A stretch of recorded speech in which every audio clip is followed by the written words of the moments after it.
De todo, buen día, estimados alumnos. Vamos a hacer un pequeño repaso de lo hecho durante la semana respecto a metabolismo y absorción de lípidos. También, los lípidos que absorbemos a través de la dieta son diversos, pero un grupo muy importante son los ácidos grasos. Los que vemos justamente es aquí. Podemos dividir los ácidos grasos en ácidos grasos saturados y no saturados. Reconocemos que es un ácido graso saturado porque no tiene dobles enlaces. Reconocemos un ácido graso no saturado o también llamado insaturado por la presencia de dobles enlaces. Bien, algunos ácidos grasos representativos son el ácido palmítico, como que tenemos aquí, palmítico, porque es un ácido graso saturado que tiene 16 carbonos. Bien, bien, contados ahí 16. Bueno, pero también hay otro ácido graso muy importante que forma parte de la dieta, sobre todo del consumo cárnico o animal. El palmítico es uno, el otro es el siguiente, que tiene 18 carbonos. A ese ácido graso lo conocemos como ácido esteárico.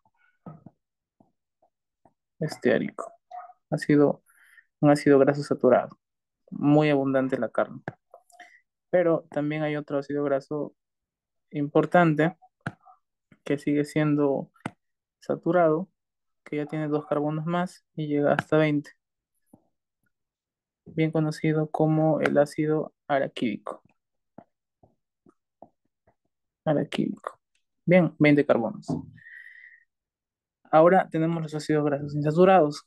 Recordemos que la saturación le puede conferir de manera natural enlaces que denominamos cis. Entonces, estos enlaces,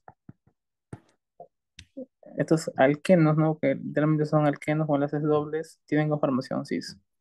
Pero también se podrían transformar en ácidos grasos trans, lo cual le confiere propiedades que no son buenas para la salud. Bien, este ácido graso que vemos aquí es un omega. La nomenclatura omega, ¿no? Comenzando con el final, omega uno, 2, 3, 4, 5, 6, 7, 8, 9. Un omega 9, que es el ácido oleico, en este caso. Pero también vemos que tiene su doble enlace. Este ácido que estamos representando acá, un ácido graso insaturado, es el famoso oleico, ácido oleico. Bien, es abundante en diferentes componentes vegetales, como el aceite de oliva, de ahí justamente viene el nombre.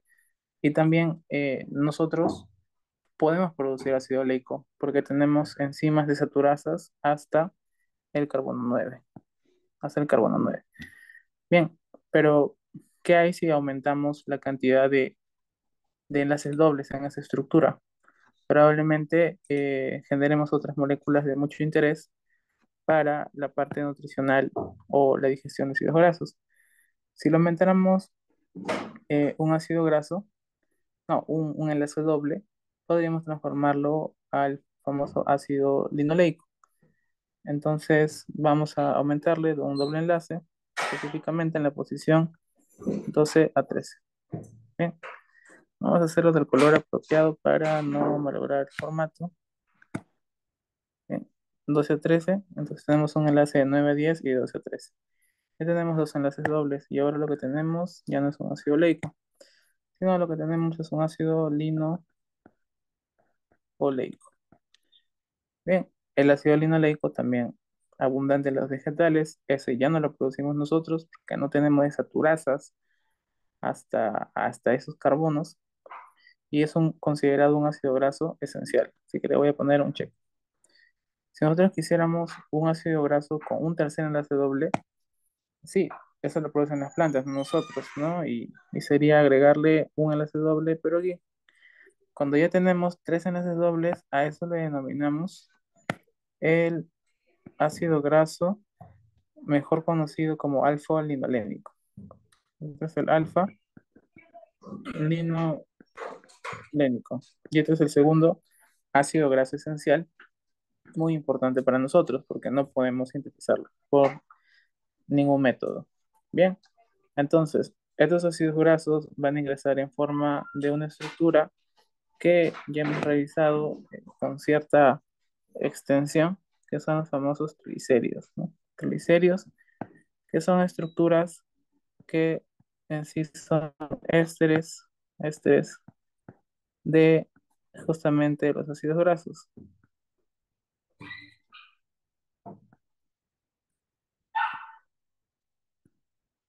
Lo podemos representar así, ¿no?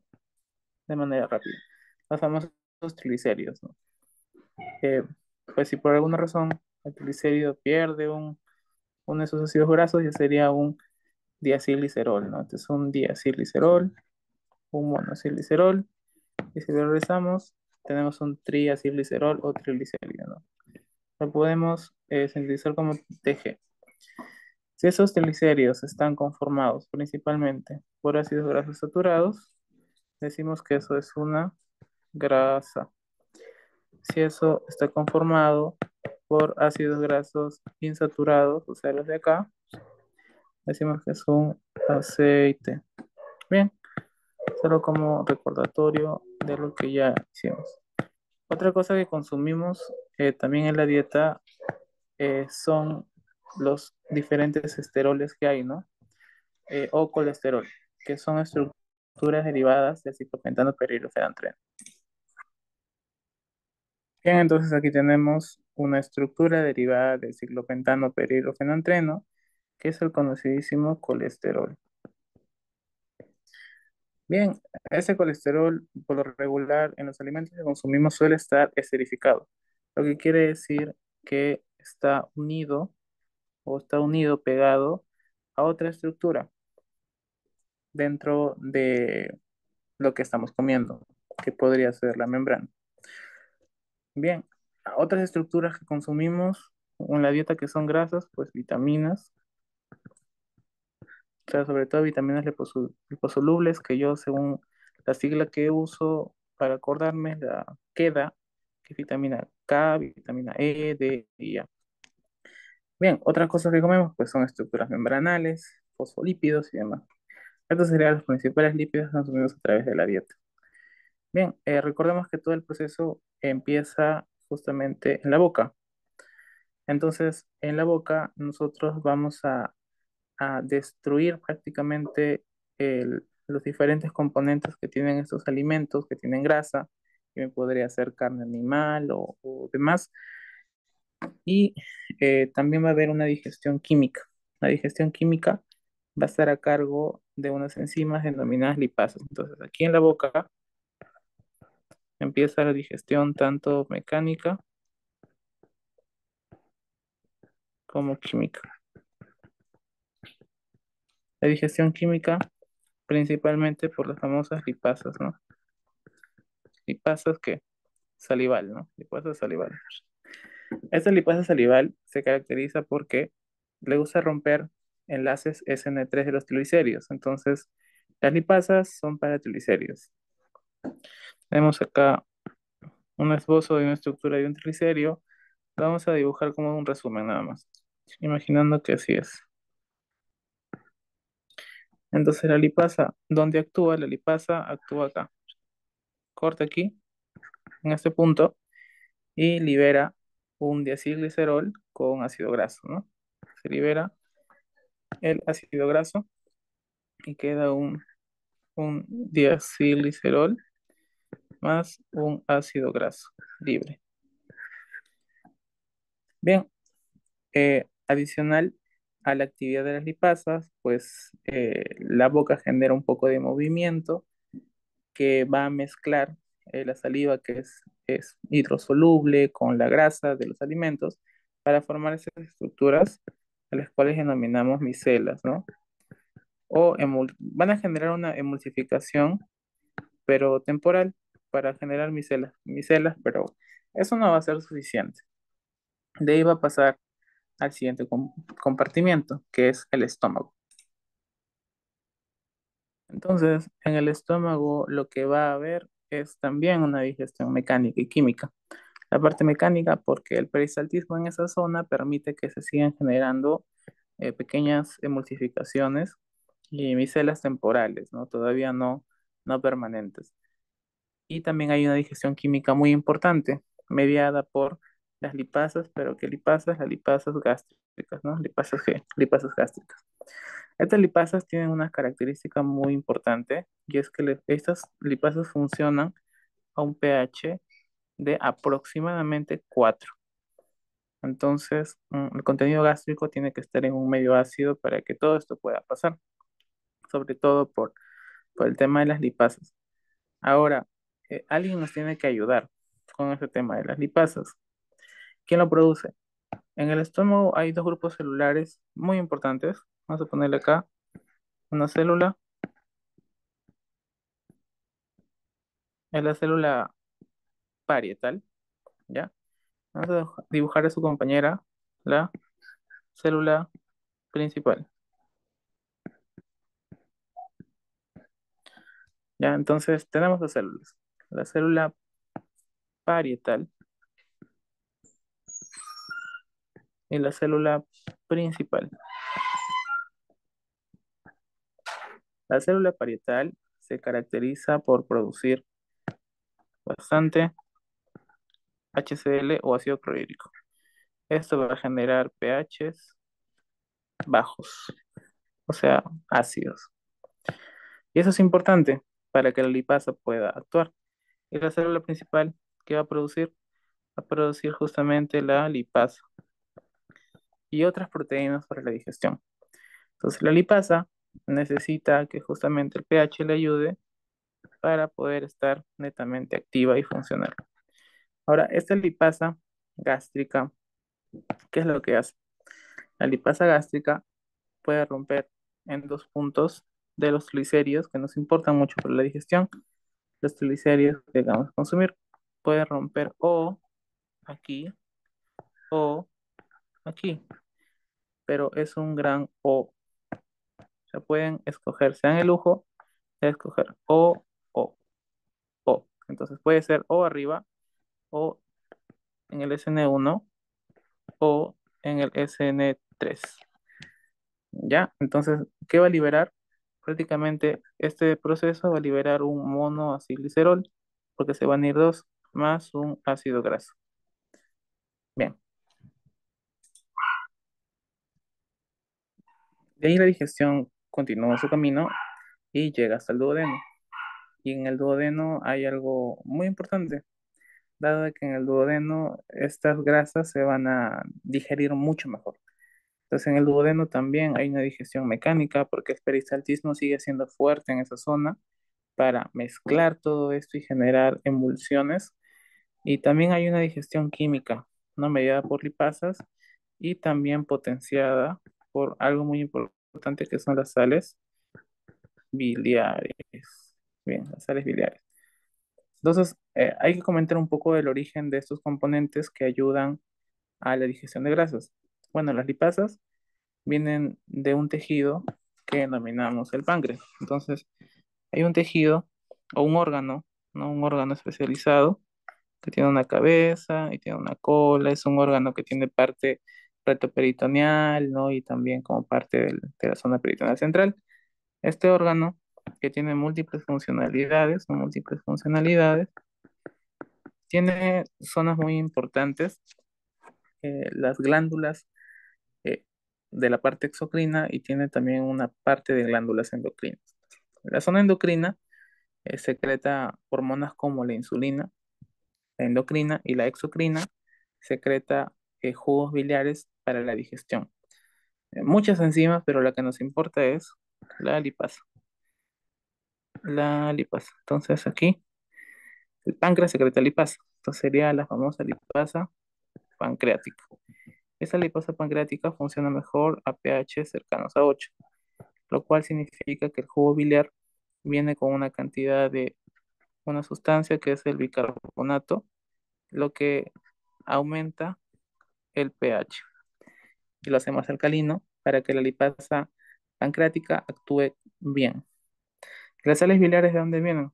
Las sales biliares vienen de otro órgano, pero es un órgano que está por debajo del hígado. Vamos a intentar dibujarlo, si es como una bolsita, ¿ya? Que tiene en su interior un jugo que se llaman las sales biliares, ¿no?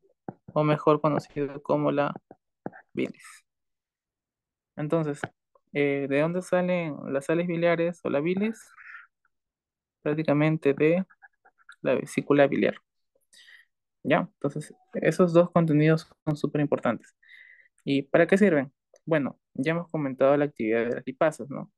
Las lipasas actúan sobre los triglicéridos, ¿no? Vamos a esquematizar de nuevo nuestro triglicérido, así haciéndonos a la idea de que es un triglicérido, y vienen las lipasas pancreáticas, y ellas sí tienen una actividad muy interesante. Ellas pueden mochar acá y mochar acá, no O. Entonces acá es un gran I. Eh, Mochan en los dos lados, cortan tanto el SN1 como el SN3 y liberan un monoacilglicerol más un ácido graso.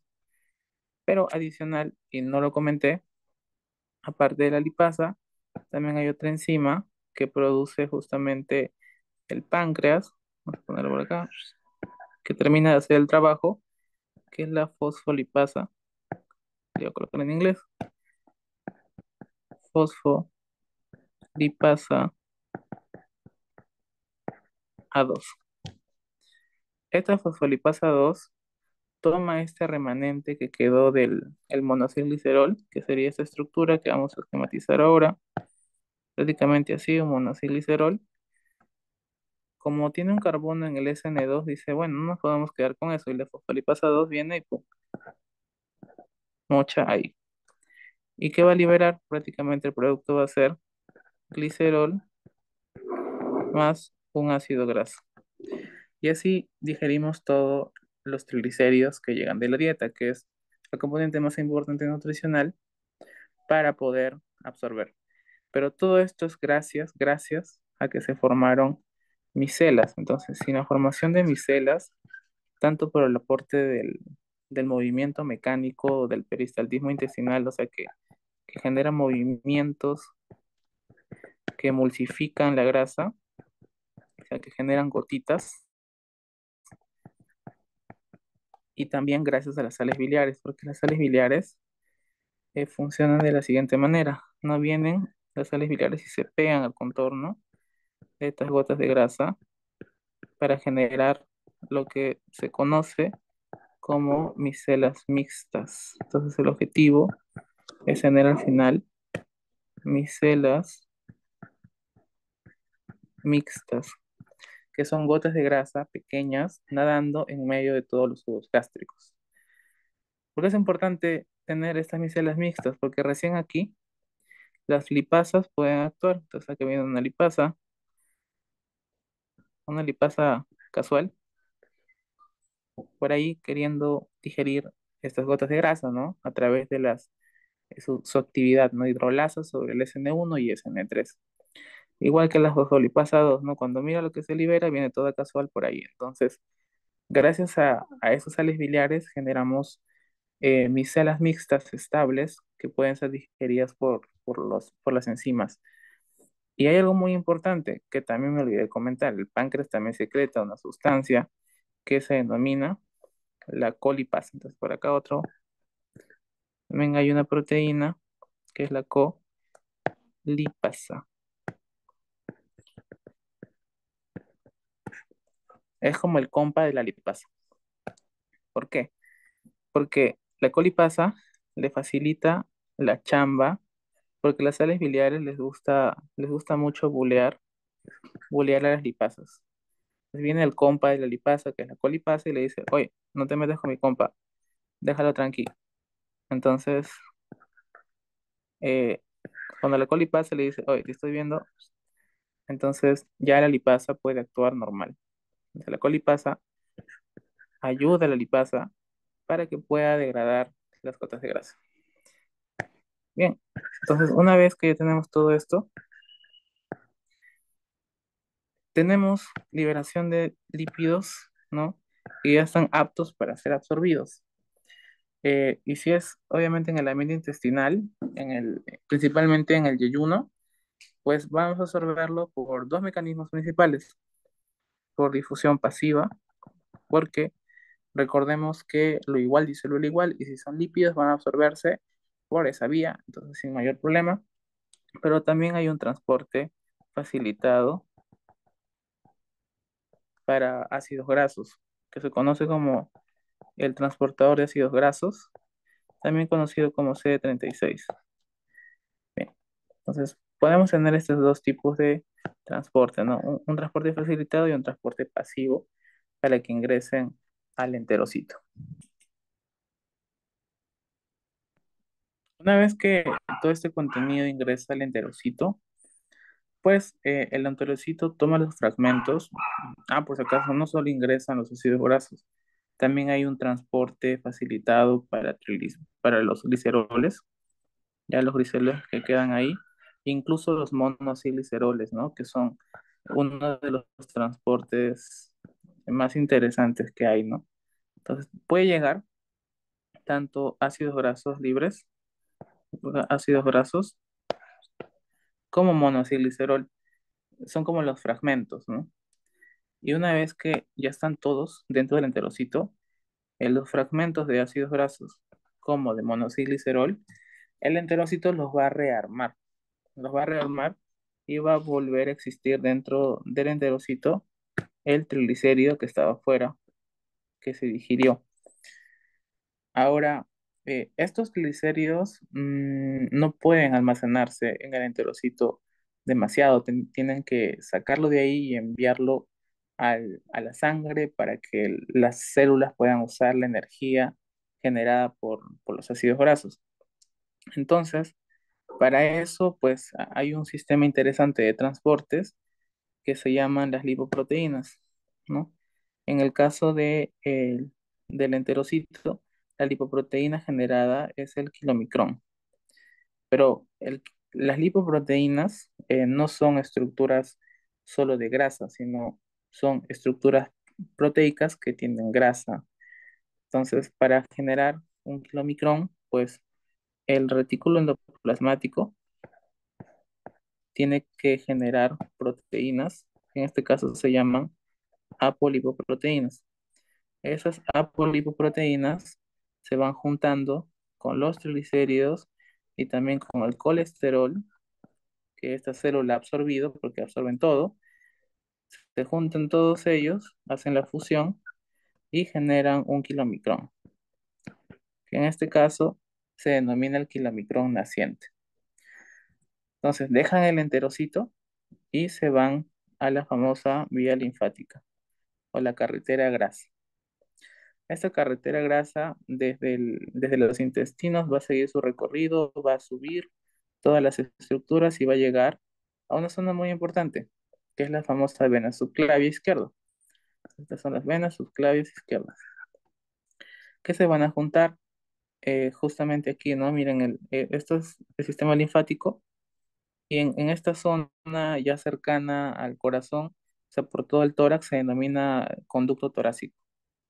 Este conducto torácico viene y se junta con las venas. Entonces, la vía linfática se junta con las venas aquí, justo antes de la bifurcación entre la subclavia izquierda con las famosas venas yugulares, ¿no? Entonces, juntas van a generar una cava, la vena cava superior, que va a terminar después en el coroco, ¿no? Se conectan con la aurícula derecha y así llegó al corazón la grasa, ¿no? Los kilomicrones llegaron todos felices directo a tu corazón, grasa en tu corazón. ¿Por qué? Porque es muy importante. Bien, ahora comentemos un poco de cómo es el transporte de las lipoproteínas. ¿Verdad? Un dato antes de continuar y un comentario muy importante es que los ácidos grasos, los ácidos grasos de cadena corta más media, se absorben en el estómago, ¿ya? Y estos ácidos grasos de cadena corta y media no forman parte del kilomicrón porque ingresan por el estómago. Y otro punto importante es que no forman parte de los triglicéridos del tejido adiposo que tenemos, o sea, no nos hacen engordar. Lo que sí es importante es que son energía inmediata. Entonces, todos estos ácidos grasos, ambos son energía, como los ácidos grasos del coco. Sin embargo, los ácidos grasos de cadena larga, ellos se absorben en diferentes secciones del duodeno. Pero más que el duodeno, el yeyuno. Entonces, su zona principal de absorción es el yeyuno. Y por lo tanto, como todo tiene enterocitos, esto sí genera lipoproteínas, ¿no? Kilomicrones y demás. Y esto sí termina formando parte del tejido adiposo y nos hace engordar. Entonces, ácidos grasos de cadena larga, sobre todo los saturados, nos hacen engordar porque terminan formando parte de los lipoproteínas que van a ir a los tejidos. Los ácidos grasos de cadena corta y media son prácticamente energía pura y se absorben por el estómago. Bien, entonces ahora hablemos de la lipoproteína, la primera lipoproteína que ingresa a nosotros, que es el kilomicrón. Entonces, viene el kilomicrón naciente, ¿no? Que viene por vía linfática. Y al inicio lo que tiene es una apolipoproteína, APO, estructural muy importante, que se denomina la ApoB48. No olviden que este es característico del kilomicrón. Bien, pero ese kilomicrón naciente o baby necesita madurar para poder entregar todos los triglicéridos, porque es el mayor transportador de triglicéridos que hay en todas las lipoproteínas. Él lleva los triglicéridos, es lo más importante de la dieta. Viene su compa el HDL y le dice, mira, te voy a ayudar porque te faltan más complementos para que puedas completar tu trabajo. Entonces le regala temporalmente, no le regala, le presta su ApoC2. ¿Por qué? Porque el ApoC2 tiene una actividad am, activadora de la lipasa. Entonces, es un cofactor para la lipasa para que se puedan degradar los triglicéridos. Y también le das su ApoE. Dices, toma, te doy un ApoE. Yo sé que después lo vas a necesitar. Entonces, qué buena onda el HDL le da estas dos apos que son importantes. Bien, entonces ya con eso tenemos un kilomicrón maduro, ¿no? Ya creció, ya dejó el nido, ya está en la universidad. Y ese kilomicrón, pues al tener su ApoC2, pues ya puede interactuar con las enzimas lipasas endoteliales, o sea, de los vasos, para que puedan digerir o liberar los ácidos grasos. Entonces, gracias a eso, los ácidos grasos se liberan y pueden ir a los tejidos que lo van a recibir. Que bien podría ser tu coroco, porque le gusta mucho la grasa. Recordemos que el corazón funciona 80% con grasa y 20% con azúcar. Vamos a poner acá. Grasa, azúcar. Bien, entonces, ¿quién es el motor y motivo del corazón? Principalmente la grasa. Necesita mucho. Y otros tejidos, obviamente, ¿no? Entonces, ingresan y forman parte de ahora del tejido, ¿no? Lo recibe y lo pueden usar para el metabolismo, ¿no? Para que genere la energía o se disponga de alguna otra manera. Bien, entonces el glicérido ya entregó, ¿no? Gran parte de su carga y al entregar la carga, pues evidentemente va a ir reduciendo de tamaño porque se le están yendo las grasas, entonces se va a volver más flaquito. Ese triglicérido más pequeño se conoce como el remanente, ¿no? O el triglicérido que quedó. Ya no es el mismo. Antes era chévere, ahora ya no es tan chévere. Y en el proceso, pues ven que conserva siempre su ApoB48, ¿no? Es característico de este kilomicrón. Conserva su ApoB48 y le regresa al HDL, le regresa su ApoC2. Ya no lo tiene, cuando es remanente, solo le queda su ApoE, nada más. Ese sí le dice, no, me lo voy a quedar de recuerdo, le dice, no te lo voy a devolver HDL, lo siento. Es nada personal, son negocios. Entonces, este ApoE es importante para el triglicérido. bueno, este kilomicrón, para los kilomicrones. ¿Por qué? Porque el ApoE es un ligando que va a interactuar con un receptor en, en justamente el hígado. Acá está un hepatocito, que es una célula del hígado. Este kilomicrón va a interactuar con este receptor para que pueda ingresar dentro del hígado. Y ustedes dirán, ¿y por qué necesito este kilomicrón dentro del hígado? Para que el hígado lo destruya y lo procese para generar otro tipo de lipoproteína, porque el tiempo de vida de este kilomicrón ya terminó, ya pasó de moda. Bien, entonces una vez que ingresa al hepatocito, en el hepatocito, este kilomicrón se destruye, se libera su contenido de colesterol, se libera su contenido de triglicéridos y el hepatocito dice, bueno, tenemos que rehacer esto. La gente ya se aburrió de kilomicrón, necesitamos algo nuevo, algo que sí esté de moda.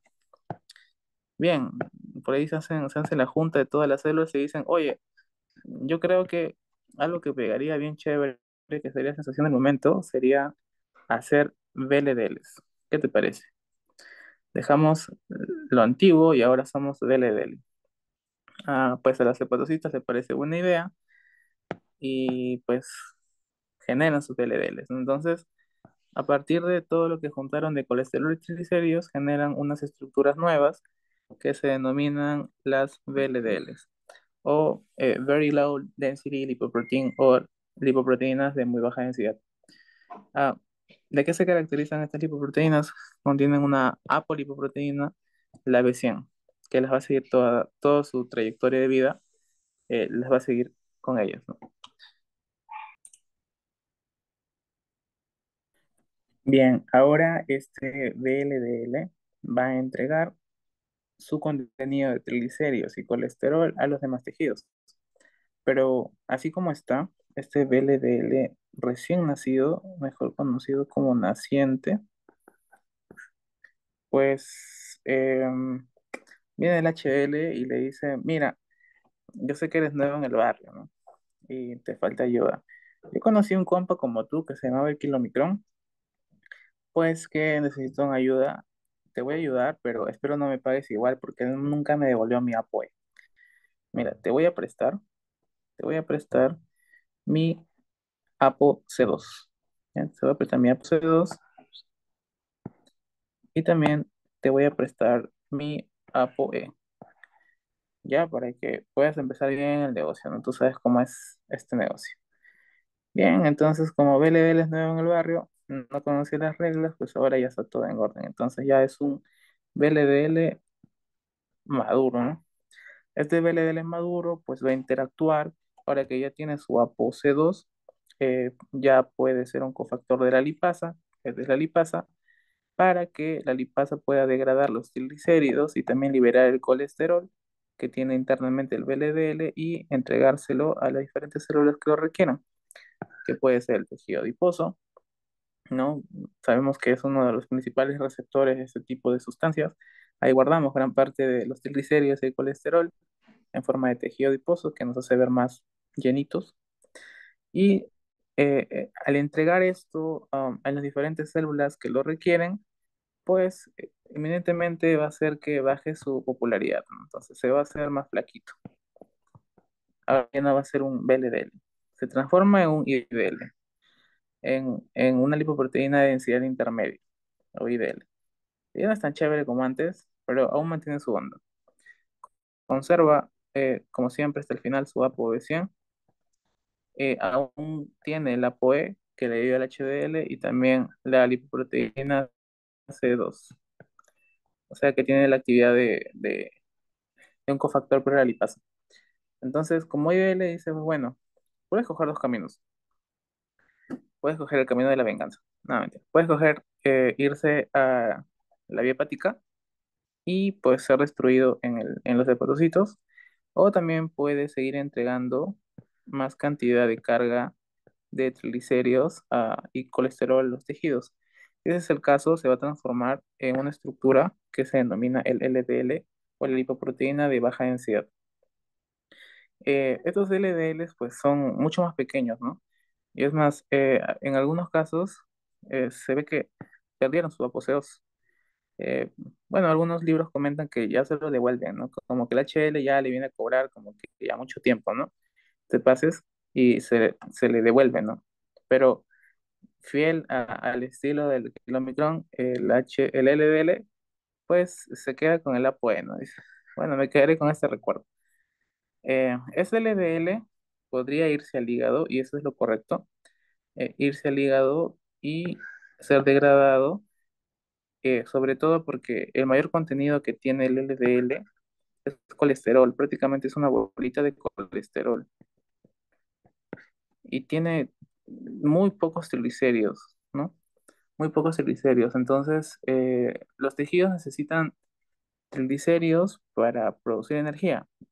El colesterol, muy pocos tejidos lo requieren para algo específico, tal vez para producir hormonas u otras cosas. Entonces, no es que el colesterol sea tan demandante. Entonces, lo más útil sería devolverlo aquí al hígado y que el hígado transforme ese colesterol en sales biliares para ser usados en otras cosas, ¿no?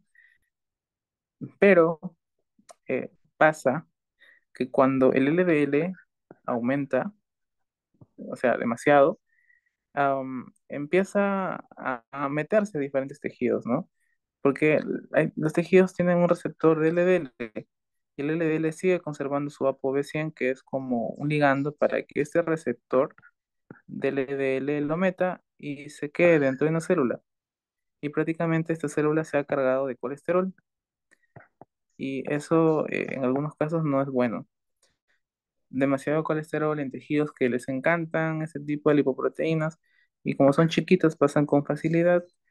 Mm, por ejemplo, los vasos coronarios, ¿no? Los vasos del corazón, eh, si son presa del ejército de LDLs que puede abundar, pues terminan formando algo que se llama la placa de ateroma o de grasa, que puede terminar en un infarto de miocardio. Es un factor de riesgo muy importante. Entonces, continuando, el primer paso para la utilización de ácidos grasos por parte del tejido o de las células es, por aquí, tenemos los ácidos grasos y necesitamos acetil-CoA. Recordemos que ese acetil-CoA viene de la forma activa de una vitamina, la vitamina ácido pantoténico, y necesitamos una enzima para poder activar estos ácidos grasos. Eso sucede en el citosol, así que necesitamos esta enzima que es la acil-CoA sinteasa, que viene a ser esta, o la sinteasa de acil-CoA. Esta enzima requiere ATP, así que por acá gastamos un ATP para poder activarlos. Bien, una vez activo, ya tenemos un ácido graso o un acil-CoA, ¿no? Acil viene de lo de referencia de un ácido graso, ¿ya? Un acil-CoA. Este acil-CoA tiene que ingresar a la mitocondria para que pueda hacer la beta-oxidación. Entonces, aquí tenemos la membrana externa mitocondrial y la membrana interna. Recordemos que es un sistema de doble membrana y este es el espacio intermembrano, ¿no? De la mitocondria. Bien, los ácidos grasos activados con facilidad pues pueden pasar por difusión simple. Entonces ingresan por difusión simple, pero están por aquí, ingresan, ¿no? Pero hay un problema. Cuando llegan a este espacio no pueden pasar hasta aquí, hasta la parte más interna de la mitocondria. Necesitan tener una sustancia para que puedan ingresar estos acil-CoA o ácidos grasos activados. Necesitan carnitina. Es por eso que al momento de ingresar, cuando ingresan, los ácidos grasos así difunden, se encuentra con esta enzima que es la carnitina palmitoil-transferasa. ¿Qué hace esta enzima? Transfiere carnitina al ácido graso para que ahora se transforme en un acil. Acil viene del ácido graso, carnitina. Como acil carnitina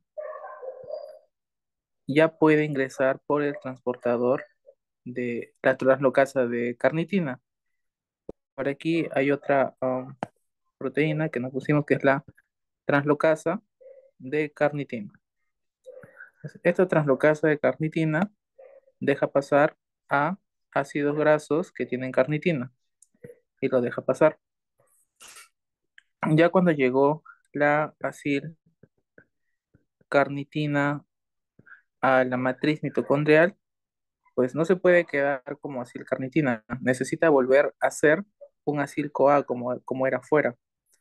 Para eso está la segunda enzima, carnitina palmitoyltransferasa 2, que lo que hace es convertir este acilcarnitina en un acil-CoA, o como está aquí, fariacil-CoA, ¿no? Un ácido graso activo. Así como estaba afuera, lo queremos adentro. Solo que pasó por el intermedio de una carnitina, ¿no? Para poder ingresar. Era necesario. Bien, ya está dentro de la mitocondria. Entonces, y ya empieza acá lo bueno, ¿no? Empieza lo que conocemos como la beta-oxidación. La beta-oxidación tiene tres puntos importantes que recalcar nada más, ¿no? El objetivo de esta beta-oxidación es transformar este acetil-CoA en, en prácticamente acetil-CoA. Recuerden que acetil-CoA es un ácido graso que si es el ácido palmítico, palmitoil-CoA sería, ¿no? Entonces serían todos estos carbonos, que al final tienen CoA, ¿no? Coenzima A. El objetivo es volver a esta cadena larga en una cadena solo de dos carbonos unidos a la coenzima A. Pero para cortar todos estos carbonos, hacemos la beta oxidación. Se le dice beta oxidación porque va cortando cada dos carbonos, lo que bien conocemos como un carbono beta. Ustedes se acuerdan de esto, ¿no? El ácido graso, que es un ácido carboxílico, que tiene su carbono alfa, que es el adyacente a este grupo, carbono alfa y carbono beta. Entonces la beta oxidación es el corte en los carbonos beta. Prácticamente cortamos cada dos carbonos y vamos reduciendo la cadena de ácidos grasos. Entonces, esto es lo que sucede acá, solo que en tres pasos muy interesantes. Primero tenemos la primera enzima que es una deshidrogenasa. Entonces, el acil, que bien podría ser esta molécula, una molécula larga de 16 carbonos. Si es una molécula de 16 carbonos, estamos hablando del ácido palmítico, ¿no? Palmítico. Em, Va a pasar por una primera reacción. La primera reacción es una reacción de deshidrogenización o una deshidrogenasa. Recuerden que las reacciones de deshidrogenización son reacciones de oxidorreducción. Entonces lo que va a pasar acá es que este acil-CoA se va a oxidar, se va a oxidar. Entonces, para eso vamos a usar una deshidrogenasa que usa FAT. Vamos a tener con FAT, se va a producir un FAT reducido. Eso va a oxidar a este acil-CoA. La segunda reacción es una reacción de hidrólisis. Entonces hay no hidrólisis, una hidratación. Entonces acá se le va a poner agüita con una hidratasa. Primera reacción es deshidrogenación. Por lo tanto, le robamos hidrógenos y lo oxidamos. Después una hidratación, o sea, primero lo oxidas, después lo hidratas y por último lo vuelves a oxidar. Y cuando lo oxidas por segunda vez, ya no produces un FAT, produces un NAD reducido. Entonces, la segunda reacción de deshidrogenización o la segunda oxidada genera un NAD. Entonces, quemar un ácido graso produce un FAT, produce un NAD. Bien, y eh, la última reacción, la cuarta reacción, es una tiólisis o producida por una tiolasa, ¿no? Entonces, la tiolasa rompe el enlace beta y ya tienes un ácido graso menos dos carbonos. Si comenzaste con 16, pues acá ahora tienes 14. Y un acetil-CoA. ¿no? Se libera un acetil-CoA, que son los dos carbonos que salieron, ¿no? Un acetil-CoA. Y ese acetil-CoA, pues, puede entrar al ciclo de Krebs, ¿no? Entra el Krebs y produce una cantidad de FATs, NADs y también de ATP al final, ¿no? Producto de todo eso. Bien, entonces, recordando, ¿no? Para poder activar este ácido graso, gastamos un ATP, ¿no? Gastamos un ATP, pero después, en el proceso, producimos un FAT, producimos un NAT, ¿no? Además un acetil-CoA que va a entrar al ciclo de Krebs, ¿no? Que va a producir toda la cantidad de ATP necesaria. Bueno, ahora es pertinente realizar una pequeña demostración o cálculo del rendimiento energético de un ácido graso. Tenemos este ácido graso y 18 carbonos. Y bien, podría ser, según lo que hemos ya comentado, el ácido esteárico. Entonces, ahora, ¿cómo es el rendimiento energético de esto? Entonces, primero recordar que las reacciones de la beta oxidación generan algunos componentes, ¿no? Primero, se generan por cada ronda un FAT reducido, un NAT reducido y un acetil-CoA. Bien, entonces aquí el juego es saber cuántas rondas genera este ácido graso. Pues uno podría decir, bueno, si es cada carbono beta, pues alfa, estamos bien. ¿Cuál es este? Que este es el carbono alfa y este es el carbono beta, pues cada beta, tan, una cantidad, ¿no? Una cantidad de roturas. Perdón, es antes del beta, ¿no? La rotura sería por acá. Pero igual, eh, la cantidad de veces que tendría que dar vuelta a esto, o sea, si es un par, uno diría, bueno, ¿no? Si lo divido entre 2 o 9, eso sería la cantidad. Pero tienes que recordar que cuando al último ya quieres hacer el último corte, o sea, este corte, estabas por acá. Entonces, con un solo corte generas dos. Entonces, una manera práctica de saber cuántas vueltas le das tú o cuántas rondas de beta-oxidación hace un ácido graso de este número es hacer la siguiente manera. El número de carbonos que tiene el ácido graso entre 2 menos uno. En este caso sería 9 menos uno, 8. 8 es la cantidad de rondas necesarias para lo que tenemos que hacer. Y si son 8 rondas, pues al final son 8 FATs, 8 NATs y 8 acetil-CoAs.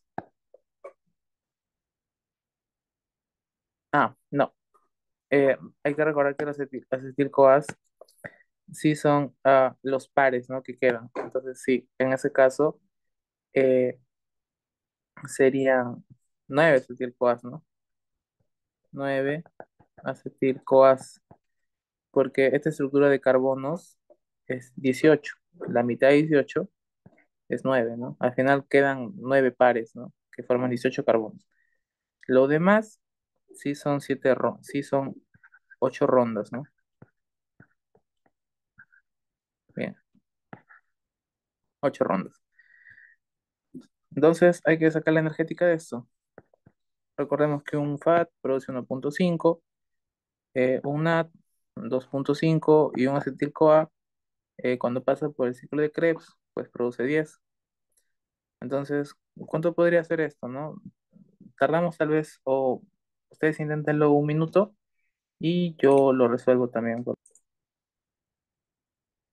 Bien, después de haberles dejado un tiempo a ustedes para que puedan calcularlo, yo ya hice mi cálculo. Entonces tenemos lo siguiente. Para un ácido graso de 18 carbonos saturado, recuerden que las reglas cambian para los insaturados.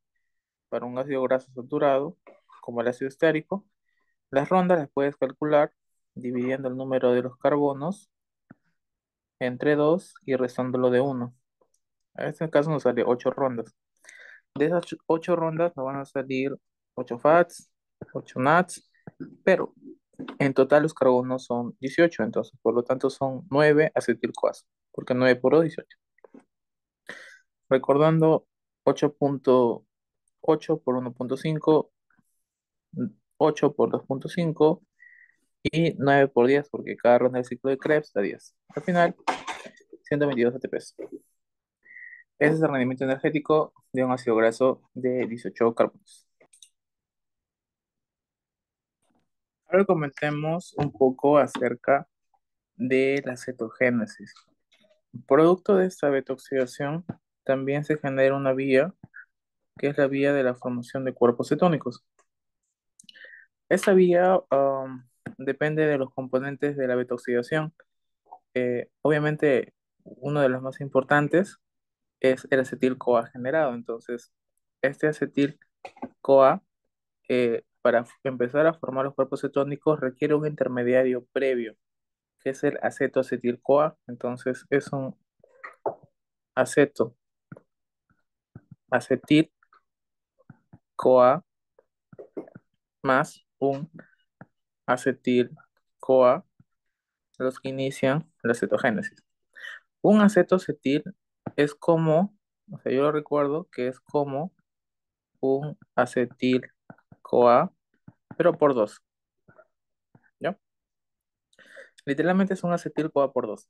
Entonces, al momento de juntarse a través de una enzima, eh, que es la hidroximetilglutaril sinteasa, o sea, por acá hay una enzima que es importante. eh, Después van a ver por qué en el metabolismo también de colesterol, pero aquí lo vamos a ver. Es el HMG-CoA sintasa. Entonces, al momento de que los dos se juntan, hacen la fusión y generan un primer componente, que es el 3-hidroximetilglutaryl-CoA. Em, Bien, ese es el intermediario antes de generar los cuerpos cetónicos más importantes. Entonces, tenemos un hidroximetilglutaryl-CoA, ¿ya? El hidroximetilglutaryl-CoA. Detalles, bueno, detalles de números, ¿no? Y de componentes internos. De ahí viene una enzima liasa. Una liasa, recuerden que las liasas rompen enlaces. De ahí viene una liasa y esta liasa forma el primer componente que es importante de los cuerpos cetónicos, el famoso acetoacetato. Forma el, vamos a poner otro color, acetoacetato. Bien, entonces ya tenemos un primer componente del ciclo de Krebs. No, de los cuerpos cetónicos, perdón. Y con la ayuda de un NAT reducido, con la ayuda de un NAT, que prácticamente el consumo de un NAT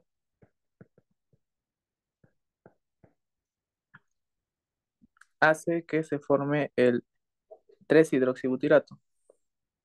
Vamos a escribirlo por acá, mejor conocido como beta-hidroxibutirato. Este es el segundo componente de los cuerpos cetónicos muy importante. Ahora, por reacciones espontáneas que se pueden dar en el cuerpo, también se genera un tercer cuerpo cetónico que se denomina acetona. Vamos a borrar esto, acetona. Bien, entonces ya tenemos acá al trío de los cuerpos cetónicos: acetoacetato, beta-hidroxibutirato o 3-hidroxibutirato y acetona.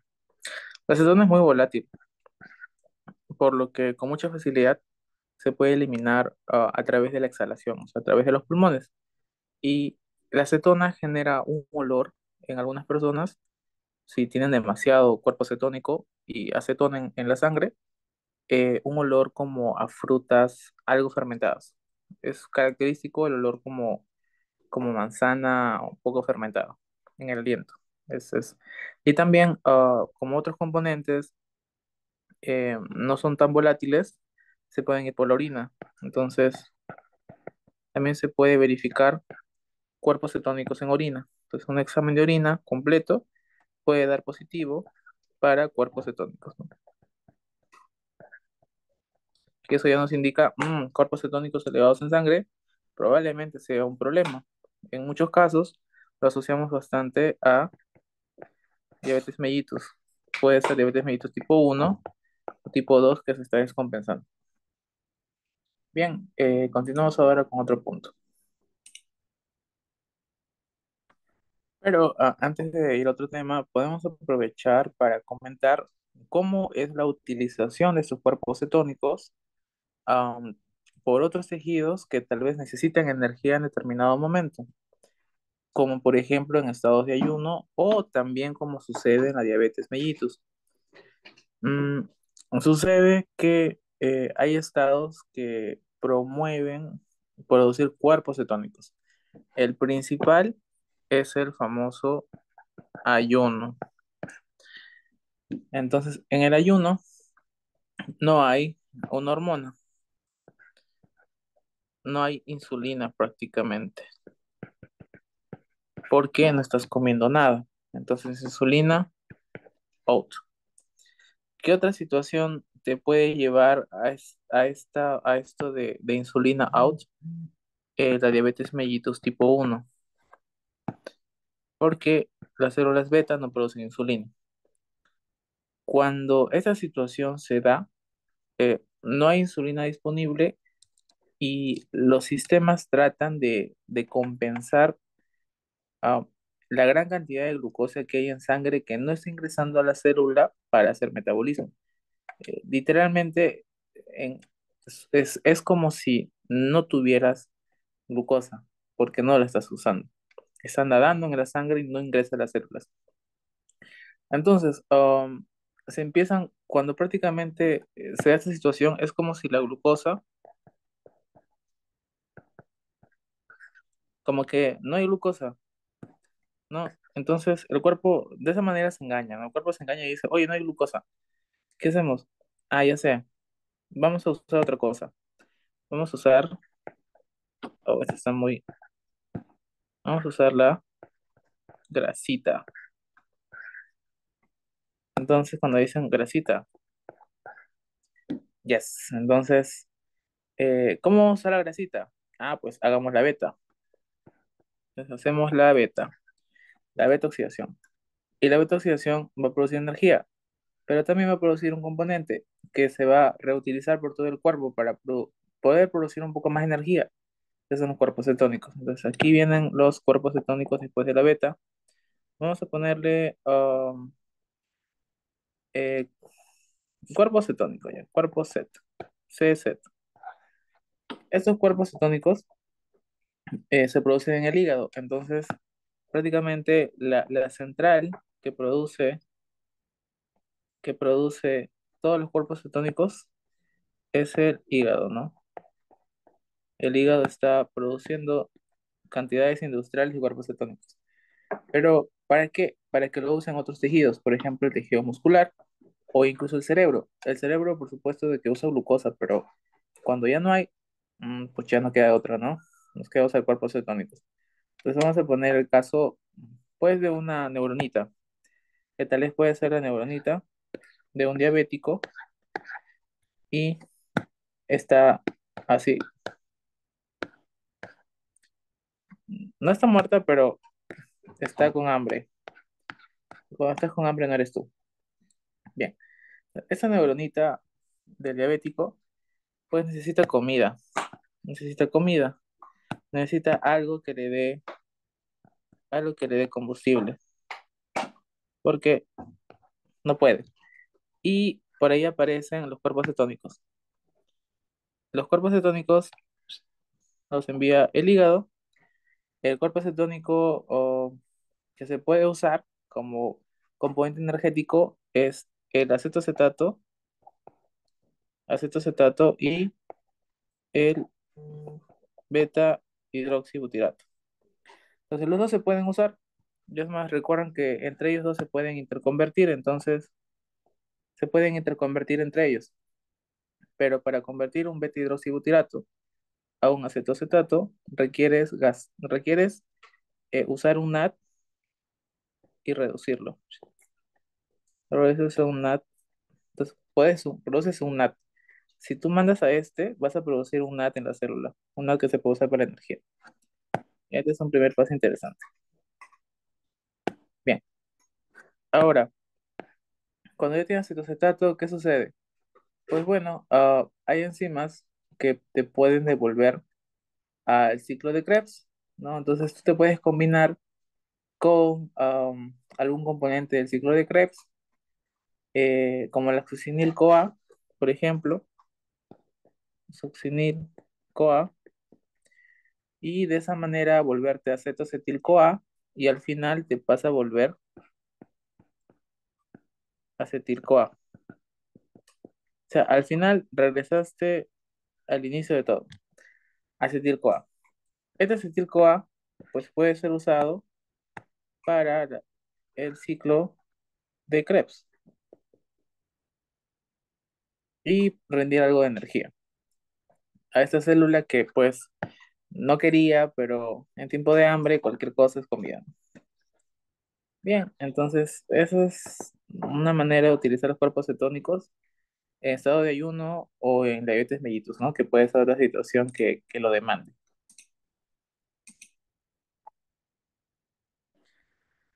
Volviendo con esta parte del metabolismo de lípidos, nos toca ahora ver más formación, síntesis, y para ser más específico, síntesis de nuevo de lípidos. ¿Cómo es que formamos un lípido carbono-carbono, o sea, un ácido graso? Para eso necesitamos los componentes básicos que es acetil-CoA, así que acetil-CoA es muy importante, pero antes de eso necesitamos el componente citrato, producto del ciclo de Krebs, para que se pueda acarrear después un acetil-CoA afuera. Necesitamos el acetil-CoA afuera de la mitocondria. ¿De qué manera lo hacemos? Tenemos que llevarlo a través de un citrato. Bien, entonces el acetil-CoA, así como dice el RAP, se junta con el oxaloacetato para generar citrato. Ese citrato puede salir de la mitocondria a través de una lanzadera y a través de la citratoliasa se convierte en acetil-CoA. Ya tenemos el sustrato para poder producir un ácido graso.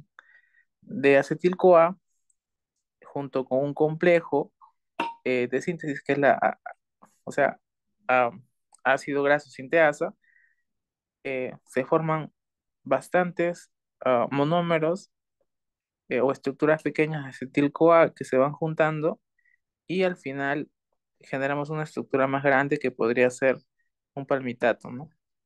Pero hay que ver esta síntesis con algunos componentes. Nosotros requerimos, aparte de componentes como biotina, que son vitaminas importantes para el complejo enzimático, también el cofactor estrella, que es NAT, vamos a escribirlo bien,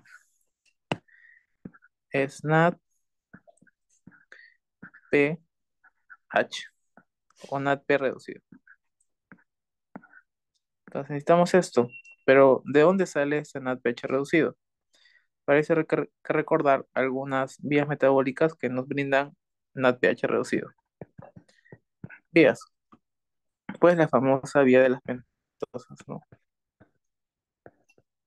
La vía de las pentosas fosfato. ¿Qué nos genera? En la fase oxidativa nos genera NADPH. Bien. Otro sistema que nos genera la enzima málica. La enzima málica también nos genera NADPH reducido. Y también un sistema que es muy importante para los rumiantes, como la vaca, que es el isocitrato deshidrogenasa, pero fuera de la mitocondria. Porque este sistema de enzimas lo hemos visto en el ciclo de Krebs. Entonces, esos tres sistemas nos pueden producir nuestro NADPH reducido. Bien, componente muy importante. Entonces, ahora vamos a los pasos. Tenemos por aquí el complejo multienzimático o de múltiples pro- proteínas con actividad catalítica, ácido graso sinteasa. Bien, para que este proceso se pueda dar de buena manera, necesitamos primero un ácido graso cebador. Entonces, am, este complejo multienzimático es como dos complejos unidos. Entonces, acá podremos decir que es un primer complejo y por este lado un complejo 2. Ya vamos a ponerle de esa manera, es para ubicarnos mejor en lo que queremos ver por aquí. Vamos a poner el complejo uno y complejo 2. Bien, entonces en este complejo uno vamos a utilizar un cebador.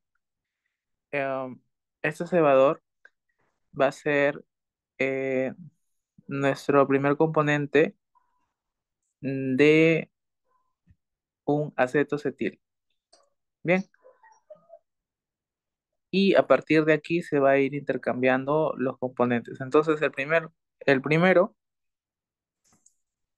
aquí estos son los, vamos a marcarlo, estos son los complejos de acetil-CoA que se van a ir incorporando y el cebador va a estar por acá. Este es el cebador. Genial. Entonces, el cebador es un acetilo, ¿ya? O un, o un malonil, ¿ya? Un malonil CoA. Entonces, este es un malonil que vino, mejor conocido también como acetoacetilo. Entonces, este malonil CoA, que prácticamente es un acetil que se cargó de esto adicional, va a ser el cebador para la incorporación de acetil-CoAs, que son por acá, ¿no? Los acetil-CoAs, que se van incorporando de esta manera. Entonces, en la siguiente reacción, eh, vemos que se ha incorporado ese acetilo. Si ese acetilo se ha incorporado dentro de este componente. Entonces, y ahora están todos juntos por acá, los dos. El antiguo malonil con el nuevo acetilo. Bien, entonces vemos de que la cadena va creciendo de a poquitos, ¿no?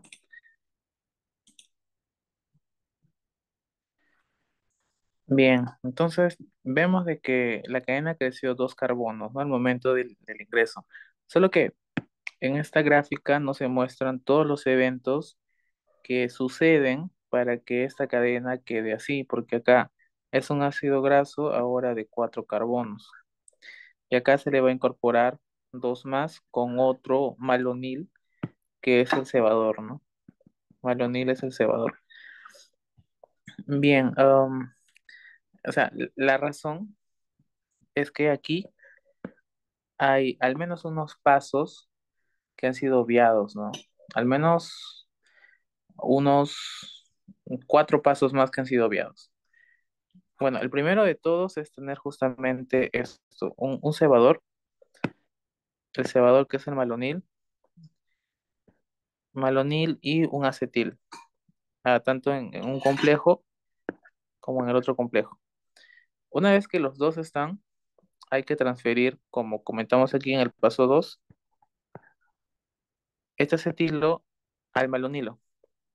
Entonces, eso va a generar que, vamos a ponerlo de esta manera, tal vez por aquí, para no perder hilación, que este malonil ahora se junte con el acetil y van a generar una estructura, uy, esa está una estructura muy similar a esta. Bien, entonces ya agregué al malonil el acetil, ahí en este complejo. Ahora la situación es que esta estructura aún no es similar a un ácido graso. Pues para eso voy a tener que reducirlo, reducirlo con APH reducido lo reduzco, lo deshidrato y de nuevo lo reduzco. Entonces, van a pasar dos cosas. Voy a usar un NAT pH para reducirlo una vez. De ahí lo voy a deshidratar. Eso quiere decir que me voy a llevar un agua. Segundo paso, deshidratar. Y tercer paso, volver a reducir con un NAT pH reducido. Entonces, prácticamente gasto ese el inicio y gasto este. El producto final de todo esto es obtener una cadena de esta manera. Vamos a imaginar que aquí está la unión, ¿no? Esta S de acá, que se une al complejo multienzimático, ¿sí? Voy a esquematizarlo. A ver, es este de acá. Tenemos acá lo del malonil primero, que era esa estructura, y lo que viene es las transformaciones que le hemos hecho al acetilo que ingresó, que ya no es un CO, ahora se queda así. Todo tipo de paciente considera que es enfermo. Entonces incorporé dos carbonos, dos carbonos, dos carbonos. Y ahora, al principio tenía dos, ahora tengo cuatro. Entonces ya crecí dos. Ahora, esa estructura que hemos generado en este paso de las reacciones va a entrar recién aquí. Entonces se va de nuevo al complejo uno y en el complejo 2 va a haber otro cebador malonil que va a repetir la misma secuencia de eventos. Y al final lo que vamos a obtener es una elongación de un segundo par de acetil-CoAs. Y otra vez va a venir un malonil en esta zona del cebador y de nuevo se van a repetir los eventos y se va a aumentar otra acetil-CoA. Entonces acá tenemos 2, 4, 6 y así sucesivamente hasta que podamos completar una estructura como por ejemplo de 16 carbonos del palmitato. Y ahí hicimos síntesis de nuevo de ácidos grasos. Bueno, una vez comentado cómo es la situación de la síntesis de ácidos grasos, al menos los saturados, comentemos cómo es la formación de un ácido graso especial, que es el ácido araquidónico. Bien, entonces por aquí un comentario al respecto es que nosotros, los seres humanos, tenemos unas enzimas que se denominan las desaturasas, que se encargan de producir enlaces insaturados para producir ácidos grasos insaturados. Esto sucede en el retículo endoplasmático liso, ¿no? De las células. Al igual que la formación de ácidos grasos sucede en el retículo endoplasmático liso. El problema es que nosotros necesitamos ácidos grasos con insaturaciones más allá del carbono 9. Y el problema es que nosotros solo podemos hacer carbono 9. O sea, solo podemos producir ácido oleico, prácticamente como el ácido graso, con saturaciones más común, más frecuente. Pero lo demás, desaturanzas más allá del carbono 9 pues lo producen las plantas. Entonces, nosotros necesitamos de las plantas para tener estos ácidos grasos más allá del carbono 9. Algunos ácidos grasos que consideramos como esenciales, los omega 3 y los omega 6, ¿no? Reconocemos el omega 6, que es el ácido linoleico, ¿no? Y el omega 3 por excelencia, que es un esencial, el alfa linolénico. Bien, entonces vemos que hay desaturaciones o insaturaciones en el carbono 9, en carbono 12 y en carbono 15, ¿no? Y para el caso del ácido linoleico, en el carbono 9 y en el carbono 12. Bien, entonces el ácido linoleico tiene tres dobles enlaces y el ácido linoleico dos dobles enlaces. Ahora, estos ácidos grasos se consideran esenciales y podemos usar diferentes vías metabólicas para transformar estos dos ácidos grasos, o sea, cualquiera de los dos, a un componente importante de que tenemos que hablar, que es el ácido araquidónico. El ácido araquidónico es un omega 6. Entonces aquí tenemos el ácido araquidónico. Este ácido graso es producido a través de enzimas, que son las famosas desaturasas, que van a aumentar la cantidad de enlaces dobles, y también de las enzimas elongasas, que van a aumentar la cantidad de carbonos para obtener el ácido graso adecuado. Entonces, estos dos ácidos grasos tienen 18 carbonos. Uno tiene 3 y otro tiene 2 enlaces dobles. El ácido araquidónico tiene 20 carbonos y tiene 4 dobles enlaces. Entonces, evidentemente, necesitamos desaturasas y elongasas para poder obtener este ácido graso. Bien, entonces, esas vías que tenemos a partir de estos ácidos grasos esenciales,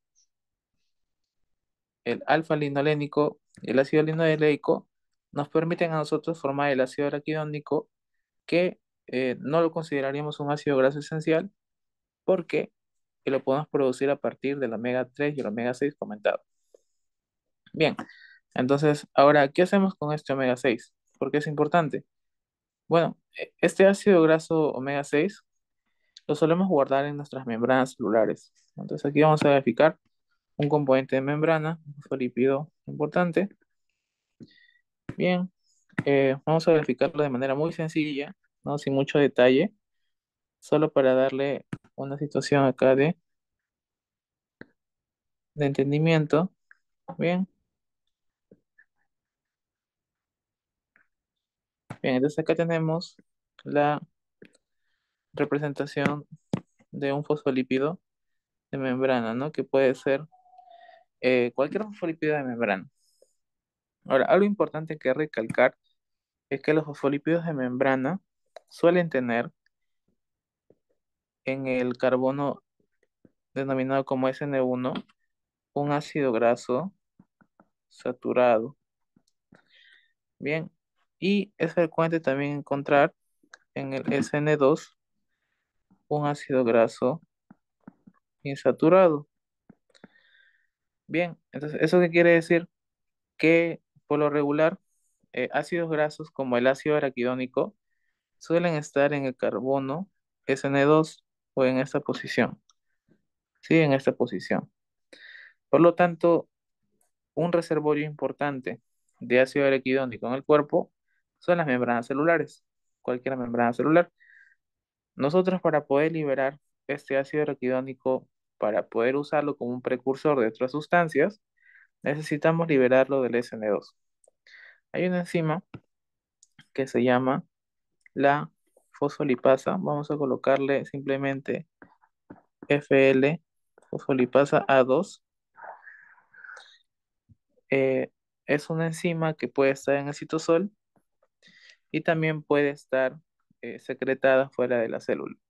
Nos interesa la que está dentro del citosol. Entonces, esta enzima se puede activar por diferentes estímulos, ya sea golpes, lesiones, injurias y demás. Entonces, una vez activada esta enzima, su función es cortar en el SN2. Entonces, lo que va a producir es lo siguiente: va y corta aquí. Al cortar, libera, libera el, libera el SN2. Entonces, vamos a borrarlo de acá. Entonces, al liberarlo del SN2, este ácido graso ahora ya está libre.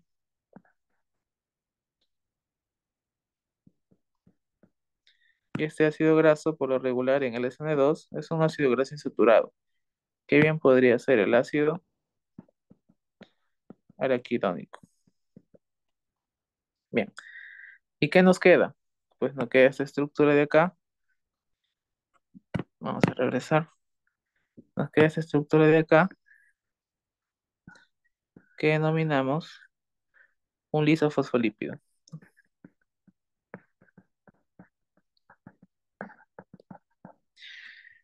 Bien, ahora, ¿qué pasa con este ácido araquidónico? ¿Cómo continúa su historia? Bueno, el ácido araquidónico, una vez liberado, puede ser presa de algunas enzimas, tal vez las que nos importa más, son las famosas enzimas de la ciclooxigenasa, o bien conocidas como COX, y también pueden ir por otra vía, que es la vía de las lipoxigenasas, que vamos a ponerle como el X, ¿no? Las lipoxigenasas. Ahora, si este ácido araquidónico sigue la vía de las ciclooxigenasas, va a producir unas sustancias que se denominan prostaglandinas y tromboxanos. Y si sigue la vía de las lipoxigenasas, va a producir los famosos leucotrienos. Dentro de esta clasificación, las prostaglandinas que nos interesan a nosotros desde el punto de vista fisiológico son simplemente algunas, ¿no? Muy, muy pocas que vamos a ver bastante en procesos fisiológicos. Por ejemplo, la PGE2. Por aquí tenemos la PGI2, mejor conocido como prostaciclina, la PGF2 alfa y un tromboxano que nos interesa revisar es el tromboxano A2. Bien, entonces eso por ese lado. Y dentro de esta vía tenemos al famoso LTB4, mejor conocido como leucotrieno B4. Ahora, ¿por qué será importante eh, revisar acerca de estos componentes de prostaglandinas? Y es porque su contribución es bastante relevante. Algo que tal vez me faltó comentar es que la COX tiene dos isoformas. Eso quiere decir que hay, hay varios tipos de COX, pero las más estudiadas en farmacología es la COX subtipo 1 y la COX 2. Bien, bueno, hacer una aclaración. Ahora vayamos con lo siguiente. La prostaglandina E2 tiene una función muy importante a nivel a nivel del estómago. ¿Por qué? Permite que el estomaguito se regenere. Entonces vamos a tratar de dibujar un estómago, ¿no? Así como se pueda, con el fundus por acá. Bien. ¿Qué hace en el estómago? El estómago permite la producción, o vamos a poner mejor específicamente, tiene que ver con el mucus, o con el moco del estómago. El moco alcalino que protege toda esta capa del estómago del ácido. Y también otro efecto que tiene la prostaglandina E2 es ayudar a regenerar el estómago. Por lo tanto, lo consideramos un gastroprotector. Otro efecto que puede tener, que tal vez no es tan bueno, es que contribuye a aumentar la temperatura y por lo tanto puede producir fiebre cuando se aumenta demasiado. Eso pasa cuando hay infecciones. Se aumenta la prostaglandina E2 y eso produce aumento de temperatura y por lo tanto fiebre. La prostaglandina I2, pues su efecto primordial y súper importante es que genera vasodilatación. Eso quiere decir que los vasos sanguíneos se van a abrir más y eso va a permitir que haya flujo, flujo de sangre, mayor flujo de sangre en algunos tejidos. La prostaglandina F2 alfa está muy relacionada con la contracción del músculo liso, sobre todo el músculo uterino, por lo tanto es responsable de los cólicos menstruales. Y es por esa razón que el consumo de algún AINE cuando hay cólico menstrual, como el naproxeno, Naplex y diferentes formas de naproxeno, ayuda a disminuir los dolores, porque disminuyen la producción de prostaglandina F2 alfa. Ahora, el tromboxano 2, más bien, tiene una parte buena y una parte mala. Ayuda a formar algo que se llaman los trombos. Los trombos son estructuras que, que son parte del sistema de coagulación que se forman cuando los vasos se han roto, ¿no? Porque hay un vaso que está rotito, digamos rotito, un vasito, y eso sangra. Entonces viene el trombo, se forma un coágulo ahí, y ese coágulo lo que hace es tapar este hueco para que la sangre no se salga. Entonces el tromboxano A2 promueve eso, promueve la agregación de plaquetas para que se forme el trombo y que una persona deje de sangrar. Pero también se ha visto que promueve un fenómeno que se llama la vasoconstricción. ¿Qué quiere decir? Que los vasos se cierran, y por lo tanto que disminuya ¿qué? El flujo de sangre. Eso es bueno cuando está sangrando. Cuando está sangrando, quieres perder menos sangre, el vaso, ah, su tamaño disminuye y fluye menos sangre, y a la par se genera este trombo, este coágulo, que va a tapar la zona de salida y va a promover la regeneración del vaso. Entonces, por ese lado todo bien. El problema es cuando hay un exceso. Cuando hay un exceso puede generar sí, trombos en alguna parte del cuerpo que van a terminar produciendo algún daño, o una vasoconstricción donde no debería ser, ¿no? Entonces, eso es contraproducente. El LTB4 es un leucotrieno. Entonces, como ven ustedes, es muy importante que recuerden que los leucotrienos siguen esta vía. No tienen nada que ver con los COX. Ah, Hay sustancias que inhiben a los COX, que son los analgésicos, ¿no? Mejor conocidos como AINES o inhibidores de la COX. Entonces, si yo doy un AINE, no tiene nada que ver con los leucotrienos. Esperamos que eso quede claro. Los leucotrienos, como dice su nombre, hay que guiarnos el nombre, tiene que ver con los leucocitos o el sistema inmunitario. Su función principal es producir mucha inflamación, inflama, y también le pasa la voz, le pasa la voz a los leucocitos. Los leucocitos son como las policías, son como las policías que tenemos nosotros en la sangre. Son los policías que van a ir a atacar a cualquier sustancia que consideran un peligro. Entonces los leucotrienos llaman. Los leucotrienos, que este podría ser LTB4, llaman leucocitos. El problema es que los leucocitos vienen bastante armados, vienen con todo. Vienen con trinches, vienen con bazucas, o sea, vienen armadas. Y el problema es que cuando van a un lugar, ellos van a matar. Y si se acumulan en un tejido, por lo regular generan un daño, una inflamación, y ese tejido puede terminar dañado. O en todo caso, el daño acostumbra al tejido y el tejido empieza a transformarse, a cambiar.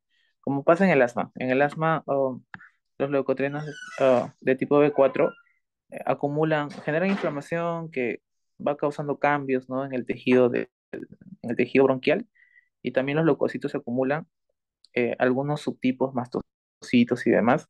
Y al final genera un espacio que es muy reactivo y hipertrofiado, o sea, tienes un bronquio que cualquier cosa lo cierra y genera ataques asmáticos, ¿no? Entonces, es un gran problema por ese lado. Bien, eso es, considero lo más importante de esa parte, y pasamos ahora a otra cosa. Bien, ahora nos toca hablar de la síntesis de nuevo, pero de colesterol. Mm, el colesterol es muy similar a formar un ácido graso, solo que sigue una ruta que se llama la ruta del acetato mevalоnato, repetido múltiples veces y ciclado. Entonces, igual, el componente principal es el acetil-CoA. Entonces, tenemos un acetil-CoA, ¿no? Pero lo tenemos por dos. Recuerden que ese acetil-CoA está en el retículo endoplasmático liso, gracias a que pudo salir el ciclo de Krebs cuando era un citrato. Así que estimular la ruta del citrato va a estimular la producción de ácidos grasos y de colesterol a la larga. Bien, este acetil-CoA se va a transformar en un componente doble, o sea, juntado los dos acetil-CoAs, llamado acetoacetil. Sí, acetoacetil. Entonces, tenemos un aceto, acetil, CoA, ¿no? Todo es CoA. Bien, este acetoacetil, a través de una enzima, esta es una primera enzima muy importante, que es la hidroximetilglutaril-CoA sintasa, ¿ya? Entonces, acá tenemos el HMG CoA sintasa. Bien, eso va a formar un componente que se denomina el 3-hidroxi-3-metilglutaril-CoA, o mejor conocido como HMG CoA, hidroximetilglutaril-CoA. Bien, ahora, eh, la cosa es conseguir a partir de este hidroximetilglutaril-CoA un mevalonato. Entonces, el objetivo es obtener un mevalonato. Este mevalonato tiene que pasar por una segunda enzima que es súper determinante en esta vía, que es el famoso hidroximetilglutaril-CoA reductasa. Entonces, el HMG-CoA reductasa. Ahora, esta última tiene un impacto muy fuerte en la formación de colesterol. Al final, el producto es producir mevalonato.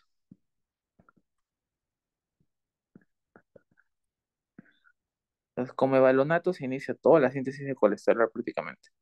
Pero esta enzima es muy importante. Tanto así que si la inactivamos, el colesterol disminuye drásticamente. Hay medicamentos que usamos para bajar eso en la clínica, que es las famosas estatinas.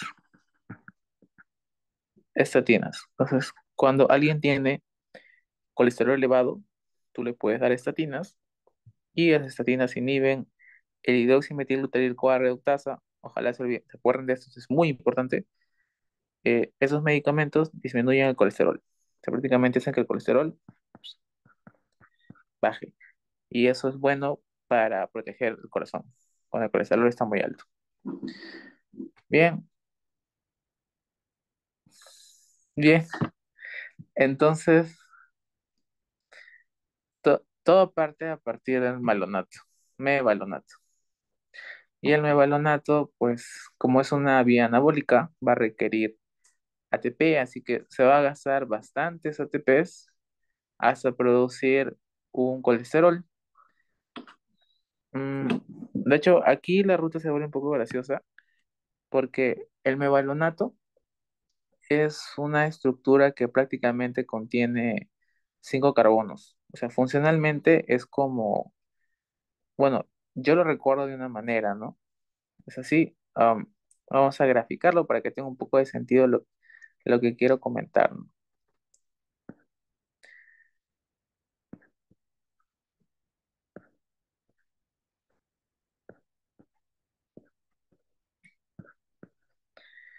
Ya, entonces tenemos esta primera estructura que es el mevalonato. Pero el mevalonato necesita pasar por algunas fosforilaciones para poder tener algunos componentes que denominamos los isoprenilos. Y al final los isoprenilos son los que le van a dar la funcionalidad al conjunto de moléculas que se van a ir uniendo entre ellos.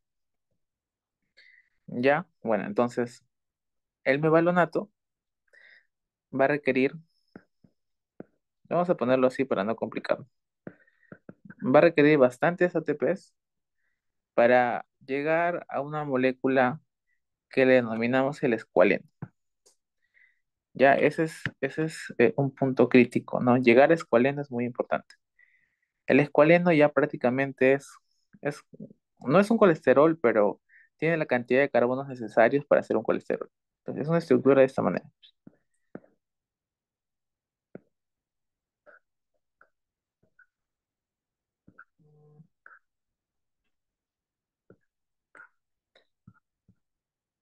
Sí, es un poco larga. Y por aquí abajo es exactamente lo mismo. Se podríamos poner por dos y sería lo mismo.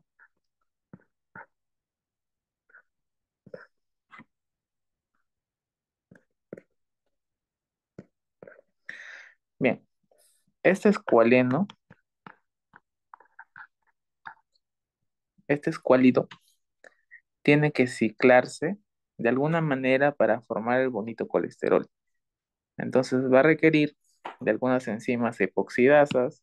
Pues por aquí ya ingresan otro conjunto de enzimas que son las epoxidasas. Estas epoxidasas van a generar que esto vaya tomando la forma que ustedes más o menos recuerdan de un colesterol, que es como un ciclopentano, peridrofenantreno. Bien, después del escualeno o el escuálido, por razones de epoxidación tenemos un lanosterol, una estructura así. O sea, ya se consiguió ciclar esta estructura y ya parece más un colesterol, ¿no? Al principio era un mevalonato que se fue juntando entre varios mevalonatos y isoprenilos y generaron este escualeno. Bien, ahora, realmente hay muchas reacciones intermediarias, ¿no? Am, Literalmente 3 horitas después, después de muchos ATPs y de muchos NADPH reducidos que son los que potencian todas estas reacciones, obtenemos un colesterol. Bien, y de esa manera llegamos a obtener un colesterol. En este punto me gustaría recalcar algo muy importante. Las hormonas controlan los estados anabólicos y catabólicos, ¿no? Sus efectos biológicos al menos. Entonces, aquí tenemos dos situaciones. El adiposito en estado fast, o sea, en el que no hay comida, o sea, estás en ayuno, y en el estado fit, o en el estado de haber comido. Entonces, cuando tú has comido, ¿qué liberas? Insulina, ¿no? E insulina es una hormona anabólica. Insulina va a promover el desplazamiento de los transportadores GLUT4 y eso va a permitir el ingreso de glucosa, promueve la glicólisis, promueve la vía del ciclo de Krebs, eso aumenta el citrato y componentes que son necesarios para hacer triglicéridos, como el glicerol 3-fosfato, y ahí se puede llegar a formar triglicéridos, ¿no? También por otro lado, la insulina promueve la producción y actividad de la lipoproteína lipasa, que cuando llegan las lipoproteínas permite entregar los ácidos grasos y glicerol que puedan contener estas lipoproteínas, que son sustratos para formar triglicéridos dentro del adipocito. Vemos que la insulina promueve el aumento del tamaño de un adipocito, porque esto se va a llenar de triglicéridos, también de colesterol, y por lo tanto vamos a tener adipocitos más grandes y bonitos, que se van a ver como tejido adiposo abundante en nosotros, como un oso, ¿no? Más grasa corporal, después de haber comido y de haber secretado una cantidad de insulina. Obviamente, si produces más insulina, vas a hacer más, vas a tener más tejido adiposo, ¿no? Vas a ser como un osito. Por otro lado, hay por aquí hay un estado, el estado de ayuno, en el cual predominan sustancias que más bien promueven el catabolismo, ¿no? Porque no hemos comido y necesitamos algo para sobrevivir. Epinefrina, glucagón, también cortisol, ¿no? Son sustancias que promueven el catabolismo. Muchas de ellas tienen proteínas que son receptores de membrana que van a desencadenar todos sus efectos biológicos. Muchos de ellos comprenden la producción de un segundo mensajero que se denomina el AMP cíclico, que activa un gran conjunto de enzimas que les llaman las proteínas quinasa A o las PKA. En este caso, estas PKA promueven la fosforilación de algunas proteínas que son degradadoras justamente de los triglicéridos. Entonces, estas proteínas que fosforilan a las perilipinas y demás en el adipocito permiten su liberación y degradación, ¿no? A través de fosfolipasos y demás, ¿no? Enzimas hidrolasas de ese tipo. Se liberan los triglicéridos, los contenidos, y prácticamente se está liberando ácidos grasos y glicerol a la sangre. Recuerden que el glicerol en estado de ayuno puede seguir unas vías para hacer gluconeogénesis, no gluconeogénesis. Y los ácidos grasos libres van a hacer beta oxidación para que los tejidos que tienen hambre tengan energía. Producto de eso va a haber cuerpos cetónicos, voy a ponerle acá cuerpo ceto nada más, cuerpo cetónico. Esos cuerpos cetónicos pueden ser reutilizados para formar un poco más de energía. Ya para finalizar, solo puntos generales de lo que ya vimos temprano en xenobióticos. Los xenobióticos son cualquier sustancia extraña que no es un nutriente que puede ingresar a nuestro organismo. Nosotros nos defendemos de estas sustancias extrañas a través de un proceso bioquímico que denominamos la biotransformación, que sucede en diferentes tejidos, como en el hígado, y su objetivo es principalmente volver estas sustancias más solubles para que se puedan eliminar por alguna vía de eliminación fácil, como por ejemplo la vía urinaria, ¿no? Que es una de las más frecuentes. Y vamos a borrar estos garabatos y vamos a continuar. Bien, eso ya lo hemos comentado. ¿Cómo ingresan los xenobióticos? Por vía respiratoria, contaminantes ambientales, o sea, por el aire contaminado, pero en mayor cantidad por vía oral, o sea, por ingestión de sustancias que contienen xenobióticos. Pueden ser medicamentos, pueden ser tóxicos, pueden ser otras cosas, ¿no? ¿Y dónde es que sucede? Pues nosotros todo lo que comemos, ingerimos, tiene contacto con esta mucosa intestinal. Hay vellosidades y diferentes sustancias, ya sean toxinas o nutrientes, ingresan por los enterocitos y tienen contacto justamente con las venas, ¿no? Estas venas van a llevar todas esas sustancias al vénulas en sí, ¿no? Al sistema de venas que hay en el intestino, todas las mesentéricas, que van a conectar con la cava y, bueno, por la porta antes de llegar a la cava, y la vena porta va a contactar con el hígado para que hagan la biotransformación. Pero ya de por sí, el mismo enterocito genera una pequeña biotransformación, ¿no? Antes de que ingrese una sustancia. Bien, entonces esa es otra vía de ingreso que resulta ser importante. ¿Qué órganos lo realizan? Pues tenemos diferentes órganos que realizan biotransformación. Comentamos que el más importante es el hígado, pero todos los tejidos susceptibles de ser dañados tienen ese sistema. El hígado, pues bastante interesante e intrigante. Cuando las sustancias ingresan por vía gástrica o gastrointestinal, que es lo más frecuente, ingresan por ese sistema, por el sistema de las venas portas, pasan por todo este sistema de filtrado, por todos los enterocitos que tienen las células que hacen la biotransformación, y esas toxinas, pues, son modificadas para ser eliminadas. Una vez que son modificadas, se envían a este sistema de venas de salida a través de la vena hepática que conecta con las cavas. Y ya de las cavas llega al corazón y el corazón lo manda a diferentes lugares como el riñón para que sean eliminadas. Entonces ingresan por aquí, se filtran, hacen la biotransformación y salen por aquí, ¿no? Al corazón. Bien, ahora, allá. Algo tal vez antes de que me olvide es que a todo este fenómeno en el cual una sustancia ingresa tal vez por vía gastrointestinal y se biotransforma en esta zona, se denomina efecto del primer paso. Ya, efecto del primer paso, no lo olviden. Bien, internamente, pues, ¿cómo sucede? El sistema de la vena porta o venas porta trae sustancias por aquí, ya sean nutrientes, ya sean sustancias xenobióticas, y tiene contacto con todos los enterocitos que generan la biotransformación. Entonces van a pasar por todo este sistema de enterocitos que van a ir transformándose uno a uno hasta que van a ser evacuados por este sistema de vena centrolobulillar. Esto va a conectarse con la vena hepática y va a terminar en las cavas para irse al corazón. Bien, entonces ese es el recorrido. La histología más real de ese tejido es esta, ¿no? Entonces vemos de igual manera que aquí está todo el sistema, ¿no? Todos los sistemas de venas y demás que van a traer sustancias, ¿no? A este lobulillo hepático, ¿no? Entonces todas las sustancias van a pasar en esta dirección y van a llegar al centro. Pues hasta llegar ahí han sido biotransformadas célula a célula, ¿no?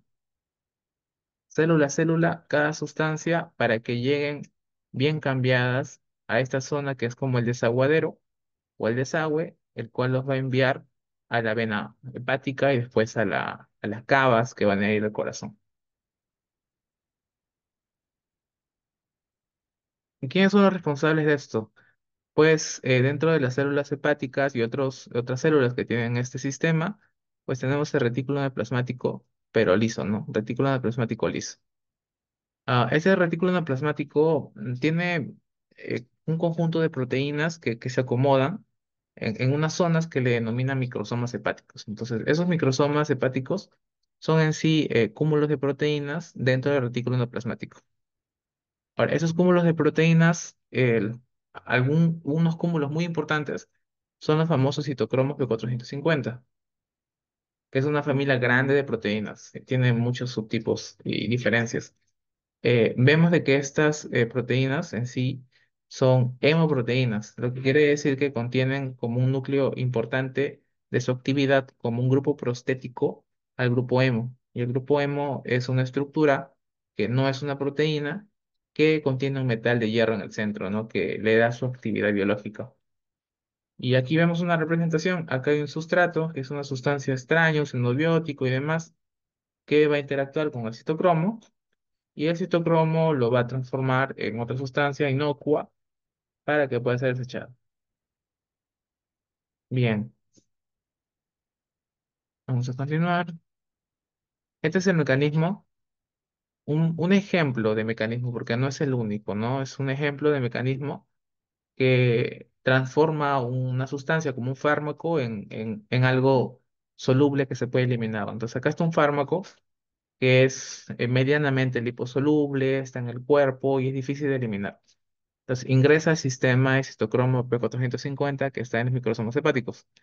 ¿De qué manera va a ingresar? Pues se va a unir con el citocromo, ¿no? Con la proteína. Entonces va a haber un complejo de fármaco-proteína. Acá está el fármaco y acá está la proteína y citocromo. Ese citocromo para ser activo necesita reducirse.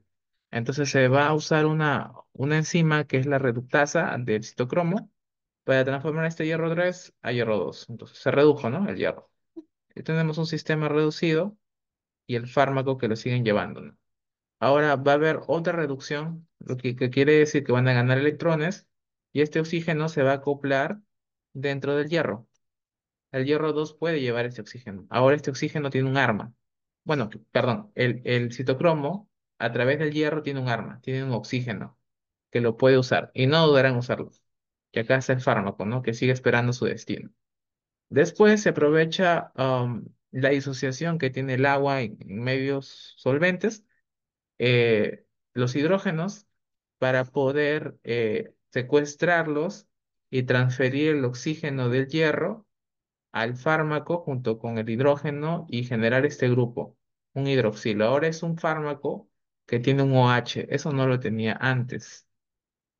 Y ahora como tiene este OH, este fármaco ahora se libera de la proteína y ahora es más el hidrosoluble. Entonces, es más hidrosoluble porque este OH puede generar puentes de hidrógeno con el agua, o sea, con el H2O.